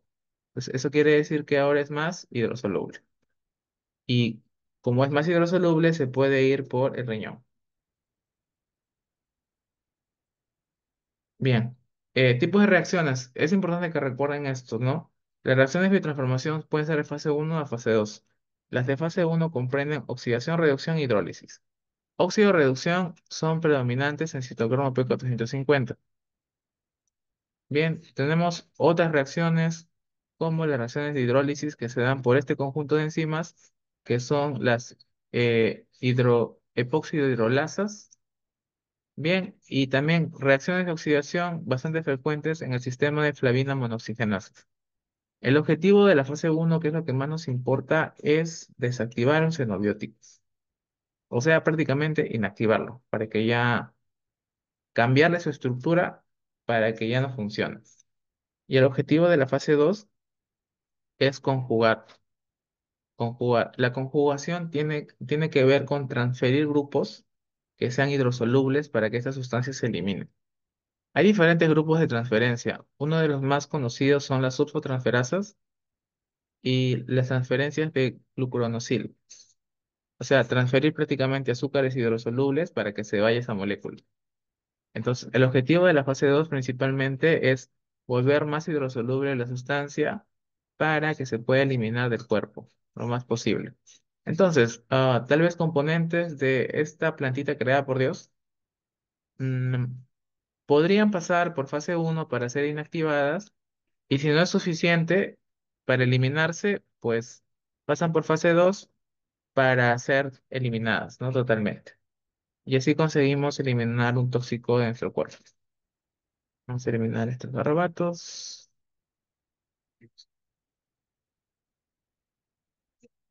Bien, estas son las razones de fase uno, pero no se preocupen, lo más importante es lo anterior, lo anterior. La nomenclatura de citocromo poco 50, eh, no tanto, pero como cultura general, no citocromo, familia genética, su familia y gen específico. Y lo que tal vez sí sea más relevante es esto, ¿no? ¿Cuáles son los citocromos que metabolizan más medicamentos? O sea, como médicos a ustedes les interesa esto. El CYP3A4 es uno de los más relevantes, seguido del CYP2D6. Por aquí, aparentemente importante también CYP2C8, pero estos dos son los más impactantes. Y hay bastantes reportes de eso en muchos estudios. Entonces, a considerar. A considerar. Ahora, respecto al otro grupo de sistemas de biotransformación que es de fase 2, muy importante el sistema de transferencia, los UGT, los de transferencia de grupos de sulfato, el N-acetiltransferasa, el NAT, al menos para tuberculosis. Ese es muy importante en Perú, así que bastante atención acá, bastante atención. El NAT, muy importante para metabolizar medicamentos antituberculosos y para población peruana es muy relevante. Este GST tiene una relevancia interesante para el tema de cáncer, porque tiene una relación importante. Así que tomen en consideración estas tres, bueno, cuatro transferasas para el examen. Son muy relevantes. Bien, pues finalizamos solo comentando que el metabolismo es importante porque nos permite clasificar o clasificar a los pacientes en metabolizadores lentos, normales y rápidos.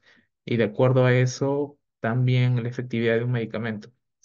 Un metabolizador lento tiene mucha probabilidad de acumular mucho medicamento porque no lo elimina y más toxicidad, o sea, más efectos adversos, porque tiene un sistema de metabolización muy lento. Un metabolizador normal, pues recibe la dosis normal y el efecto es bueno. Buen efecto, cumple su función, se elimina a un ritmo adecuado para que el medicamento se vaya una vez cumplido su función. Y por último, los metabolizadores rápidos, ¿no? Que son otro problema, porque tú le das un medicamento para un problema, ingresa a su cuerpo, pasa por el sistema de biotransformación, se elimina tan rápido que no hay nada de medicamento en el cuerpo y por lo tanto no hay efecto. Y hay un fallo en la terapia. Entonces, con ellos también consideración, ¿no? Metabolizadores lentos, metabolizadores rápidos, para acercarnos a un sueño que tenemos muchos y en lo personal yo también, algo de lo que aún pienso hacer parte de mi línea de formación de carrera, que es la medicina de precisión o la medicina personalizada. Tal vez esto que sería muy bueno que se acuerden también para el examen es que se sabe por diferentes estudios que los diferentes componentes del tabaco y de la combustión del tabaco no son suficientes para producir cáncer. De hecho, se sabe que gran parte del proceso de producir cáncer es cuando interaccionan con este sistema de citocromos, el CYP2D6. Cuando estas sustancias del tabaco se biotransforman por CYP2D6, producen sustancias que son carcinogénicas. Entonces, los que tienen una actividad más alta de CYP2D6 tienen más chance de producir cáncer, porque producen más de esas sustancias que son carcinogénicas en el cuerpo de una persona. Y el cáncer muy asociado con este fenómeno es el famoso cáncer de pulmón. Acá vemos la masa, ¿no? Que hay, toda esta masota, acá está el corazón, y acá los bronquios. Todo eso está normal, pero acá hay una masa. Este es el cáncer, cáncer de pulmón. Y pues, tal vez con una perspectiva, si encontráramos sustancias que inhibieran la actividad, porque esta es una enzima, inhibidores enzimáticos del CYP2D6, pues podríamos encontrar algo interesante para ayudar a algunas personas para disminuir su riesgo de cáncer de pulmón cuando están expuestas a esto, al humo de tabaco, porque fumadores hay bastantes. Bien, pues Simón, muchas gracias. Espero les haya sido de utilidad todo lo comentado y les deseamos lo mejor para su siguiente examen. Chicos, que tengan un buen fin de semana.